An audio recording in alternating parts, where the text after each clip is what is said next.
These are Leishmania, closely related single-celled parasite species which, despite their innocent and naive looks, are responsible for the very serious disease Leishmaniosis or Leishmaniasis, depending on where they learned medical Latin. They can infect all sorts of mammalian species, including humans, and can attack various organs in the body. The Leishmaniosis of dogs has the greatest veterinary significance. So how can one get infected? Leishmania needs the help of blood-sucking arthropods, namely the females of sandflies, to spread. I said female. That's better. So, why females? Because they're the ones that suck blood. And when they do that on an infected host, they ingest the parasite and at the next bite inoculate it into a new one. Sandflies have an exclusive contract to spread Leishmania, so infection only occurs where sandflies live. And let me tell you, sandflies hate the freaking cold. This is why Leishmania, along with the sandflies, is mostly prevalent in tropical and subtropical regions of the world.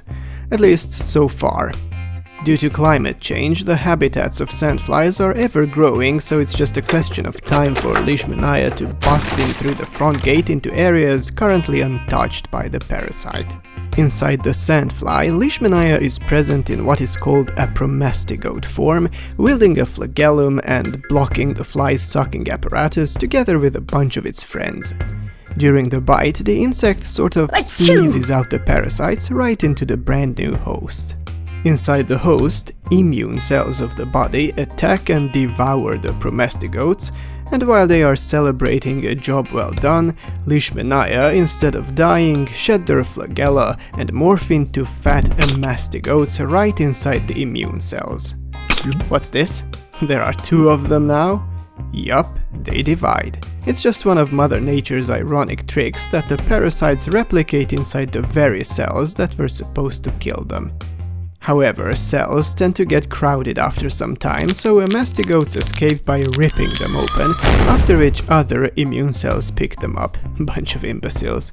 This is how Leishmania spreads in the tissues, or even in the whole body if it enters the bloodstream. Sandflies will of course easily siphon up some of the mastigotes from the blood and will transform them into infective promastigotes in 6 to 9 days, and we're back to where we started. But let's see what symptoms and damage Leishmania is responsible for in the host.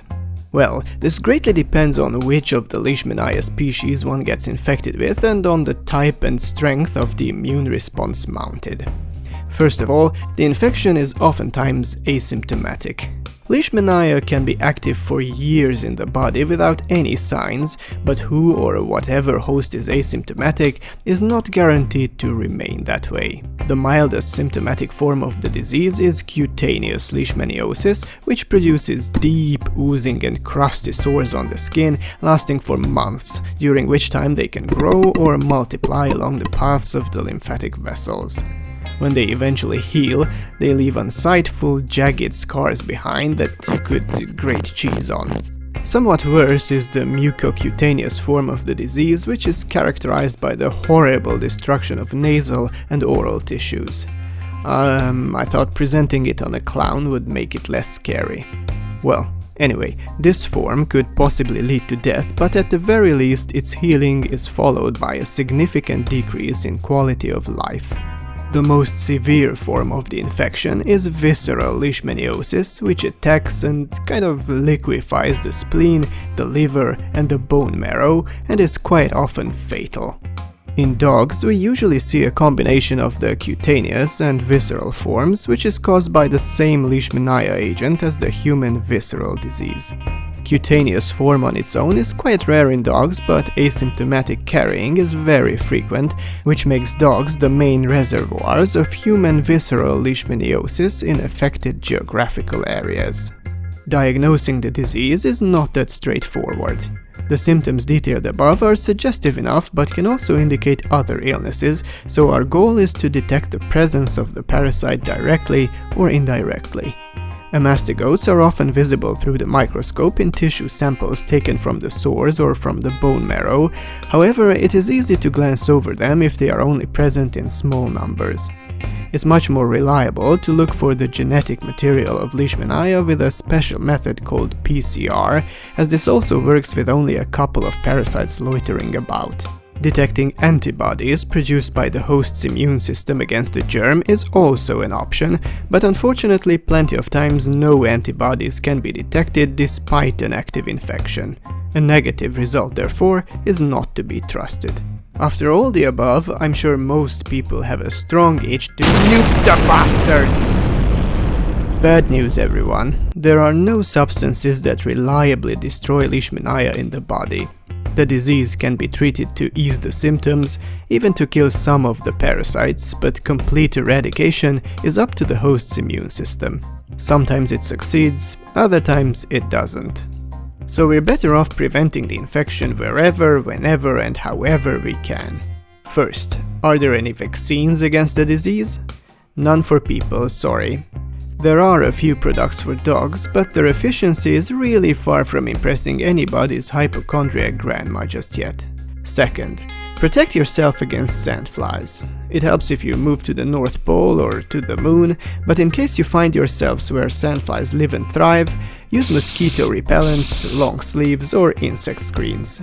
Pretty closely woven ones though, because the little bastards fit right through the conventional hole size. It's best if you can't even see through it, there's nothing worth looking at on the other side anyway. You can expect sandflies to attack after sundown or at night. Oh, and you don't need to be near a body of water to encounter them, as the larvae of sandflies, as opposed to those of mosquitoes, don't develop in water but in decomposing organic matter. And third, protect your dog too against sandflies. This is not only Doodly-Boo's best interest, considering any asymptomatically infected dog will act as an invisible source of human leishmaniosis for years to come.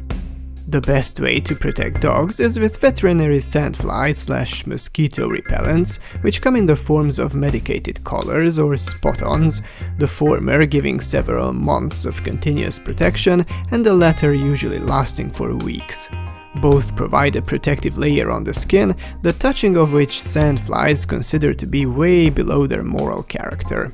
You can acquire these products from your local veterinarian.